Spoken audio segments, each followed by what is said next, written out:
तैयार रहिए, स्टार्ट।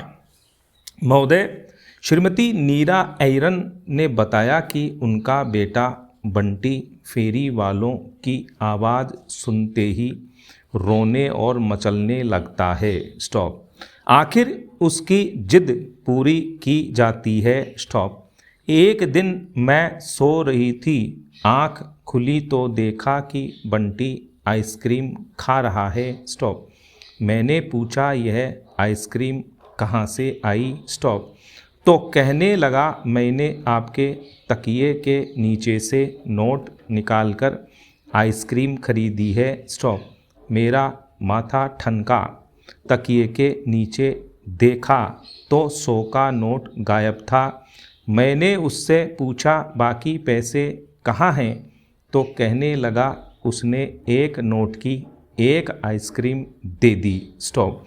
मैं मन मारकर रह गई।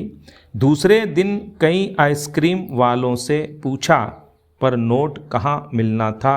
इस प्रकार की खरीदारी के कारण कई बार तो बच्चों में चोरी की आदत ही पड़ जाती है। वे अपनी गुल्लक, मम्मी के पर्स और पापा की जेब से पैसे निकालने लगते हैं। इस प्रकार के पैसों का अधिक महत्व नहीं समझने के कारण अधिक मूल्य देकर वे कम और घटिया वस्तु खरीद लेते हैं। स्टॉप। स्कूल जाने वाले बाल उपभोक्ता स्कूल के वातावरण, परिवहन साधन तथा आधी छुट्टी के समय मिलने वाले खाद्य पदार्थों से प्रभावित होते हैं। स्कूल में पूरी फीस देने के बाद भी यदि बच्चों को हवा, प्रकाश, जन प्रसाधन और स्वच्छ वातावरण नहीं मिलता है तो वे स्वाभाविक ही शोषण के शिकार बन जाते हैं। स्टॉप। स्कूल बस या रिक्शे में बच्चों को भेड़ बकरियों की तरह यदि ठूंस कर भरा जाता है तो इसका भी बच्चों पर बुरा प्रभाव पड़ता है। स्टॉप।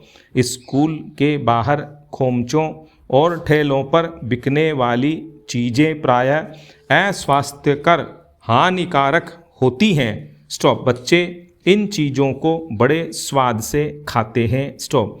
वे नहीं जानते कि मीठी इमली, चुस्की, आइसक्रीम, मिठाई, चाट, पकौड़ी, चूरन इत्यादि में कृत्रिम हानिकारक रंगों तथा अखाद्य पदार्थों की मिलावट की गई है। स्टॉप। इन्हीं से बच्चे को खाद्य विषाक्तता होती है। स्टॉप। पैरा। इन सब कठिनाइयों से बचने के लिए बच्चों को प्रारंभ से ही जागरूक उपभोक्ता बनाने का प्रशिक्षण दिया जाना चाहिए। स्टॉप।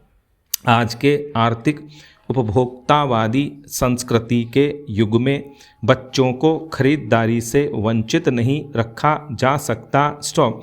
इसलिए बच्चों को पैसे का महत्व समझाते हुए सही खरीदारी का व्यावहारिक ज्ञान कराना चाहिए। स्टॉप। मेलों और बाज़ारों में बच्चों को ले जाते समय उनको पहले ही समझा कर ले जाना चाहिए। स्टॉप।